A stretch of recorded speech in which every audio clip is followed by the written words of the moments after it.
To understand the relationship between Israel and Saudi Arabia, you first need to know how Saudi Arabia became a country.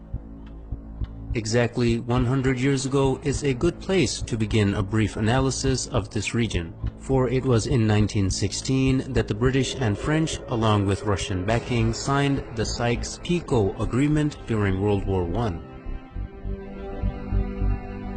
This agreement anticipated the collapse, and therefore it secretly divided up the Middle East in order to design a region post-Ottoman Empire. In 1917, the year following the agreement, the Zionists had gained sufficient influence and control over the British government to get it to issue the Balfour Declaration, which promised Jews a homeland in Palestine.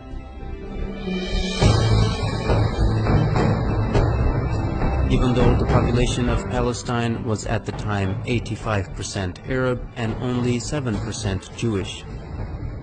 The defeat of the Ottoman Empire by British imperialism in World War I left three distinct authorities in the Arabian Peninsula. In the west, the Sharif of Hijaz; in the north, Ibn Rashid of Hayl; and in the east, Amir bin Saud of Najd, with his religiously fanatical followers, the Wahhabis.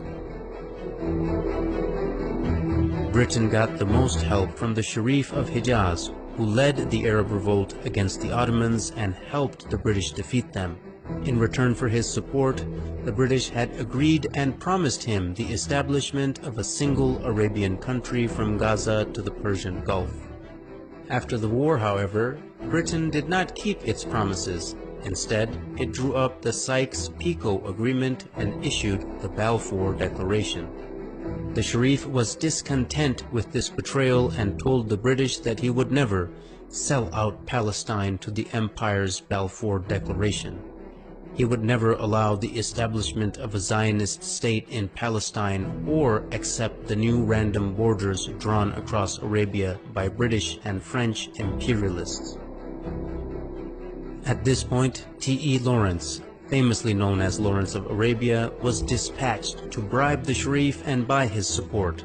When this didn't work, T.E. Lawrence turned to threats, which were also echoed by the colonial secretary Winston Churchill. Both men threatened to unleash Ibn Saud and his ferocious Wahhabis on them, whom they were already arming and funding for the sake of countering the threat of Ibn Rashid of Hayl, who also stubbornly opposed the establishment of a Zionist state in the region. In September of 1921, Hayl was attacked by Ibn Saud and they could not resist the vicious onslaught.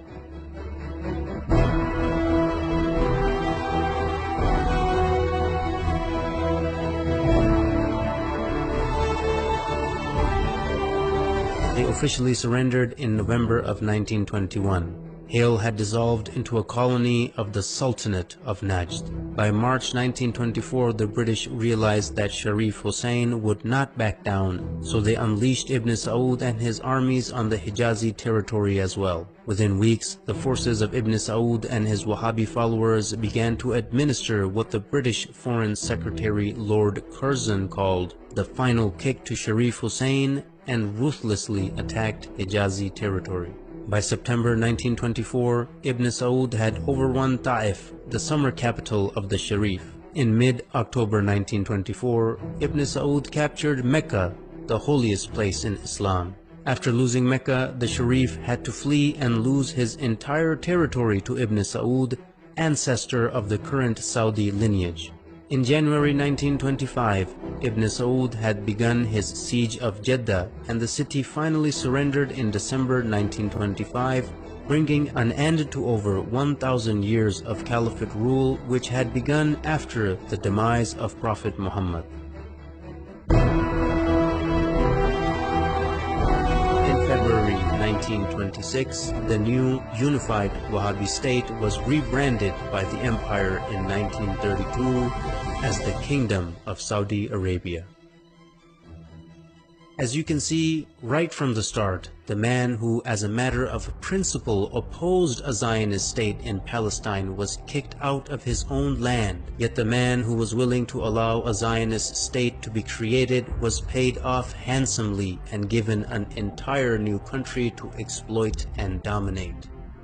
Even today, any nation that is opposed to the legitimacy of the Zionist entity are being destroyed one by one, while the nations that support the existence of the Zionist entity, like Saudi Arabia, are being compensated handsomely for their subservience. Are there any similarities between the Wahhabi and Zionist ideologies, who seem to be completely opposite, but both the creations of the British Empire? Stay tuned.